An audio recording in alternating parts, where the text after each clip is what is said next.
After the final buzzer sounded on the Golden State Warriors on Game 7 of the Western Conference Finals, Klay Thompson kept looking up to the Chase Center rafters or to something beyond them.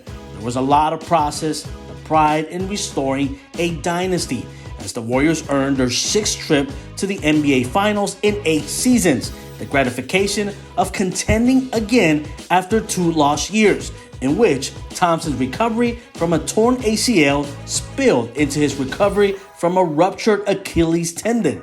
And in all of that, how it felt to be Klay Thompson again. The Warriors have made it clear that their road back was also Klay's road back in the Dynasty 2-year recess, but it was the prospect of Thompson's return that bolstered Golden State's belief in a revival.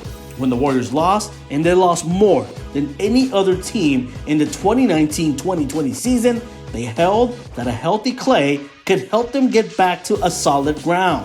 When the Warriors won, they pointed to Klay as the variable that would make them even tougher to beat any time of the year, regular season, playoffs, and even the NBA Finals. Golden State might not be finals bound if not for the wildfire development of Jordan Poole, and might never have found oxygen to grow his game without injuries to Thompson and Curry along the way. The lower stakes of an incomplete roster gave the 22-year-old guard just what he needed to thrive. During those intervening years, the Warriors also traded for Andrew Wiggins and helped them pivot from a misguided ISO scorer to a designated defensive stopper. Wiggins and Poole now look the part of fully fledged Warriors, in part because of Steve Kerr never bailed on his cascading offensive system.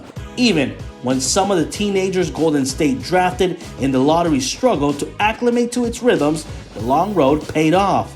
Poole now moves and attacks like Curry. Wiggins found ways to space the floor and move the ball and still be explosive in the gaps. And those two teenagers, Moses Moody and Jonathan Kuminga, have stepped into the rotation at various points in this run to fill vital minutes and making big plays. A less capable franchise might have retreated faster from its approach of working in young players to fare better in the intermediate. Golden State doesn't really operate in that way. They're there to develop players for the future. You could tell, in other words, that the Warriors had enough to find a way to make it back to the NBA Finals. Curry is 34 years old, Green and Thompson are both 32 years old, and yet it feels like another window is opening, all without any singular young superstar in waiting. It's still Curry, who led the team in points and assists in the conference finals, and who claimed the series MVP by a unanimous vote.